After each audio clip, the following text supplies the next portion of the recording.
Antonio Trililing magalaw na naman para siraan si Senator Bungo. Kailangan niya talaga mga kababayan magtrabaho dahil ay ito pong si Trililing ay wala na pong ibang source of income.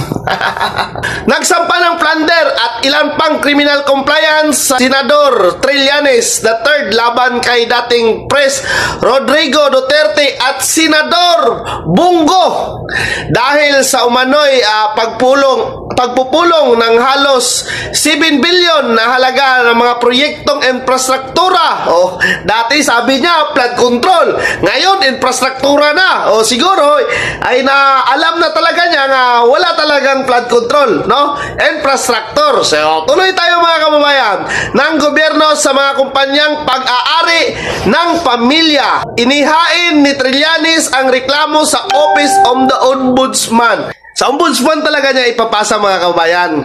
Kasi scripted to ikaw Trillanes ha, ito yung gagawin mo. Kasi atin na yung ombudsman ha. Kaya ipipilit nga maging ombudsman si Boying Rimulya, no? Alias Agnas, no? Tingnan mo. Dahil na-i-stress na din yan si Boying Rimulya no?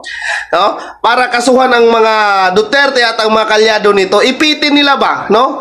Pero okay lang yan mga kababayan. Mananaig at mananaig ang katotohanan. O ngayon, sabihin ko, wala nang maniniwala sa iyo Trililing dahil alam na ng taong bayan kung ano ang kulay ng panit mo at kung ano ang baho ni Boying Rimulya. Wala naman kayong mapapakitang ebidensya, basihan nga ghost project. Ikaw Trililing, alam naman natin na wala ka ng matinong pinaggagawa kundi ang pagpanira. Kasi yun ang trabaho mo ngayon. Yun ang karera mo. Kasi sa pamumulitika, wala ka na.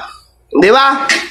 Wala naman kayong mapakita. Trililing, kung seryoso ka, unahin mo ang Ilocos Norte, no? Nga klarong-klaro, may ghost project at substandard doon. Trililing, kung seryoso ka na ikay nagmamalasakit sa pundo o sa pera ng mga Pilipino, magpakita ka nga ikay seryoso. Unahin mo. Imbestigahan mo ang Ilocos Norte na ngayon putok na sikat nga may ghost project at substandard. Ipakita mo sa ating mga kababayang Pilipino ay kay seryoso. I challenge you. Hindi mo magawa yan dahil wala nang magbibigay sa'yo, wala nang magsisweldo sa'yo. Pag ginawa mo yan, alam namin Trililing kung ano ang baho mo.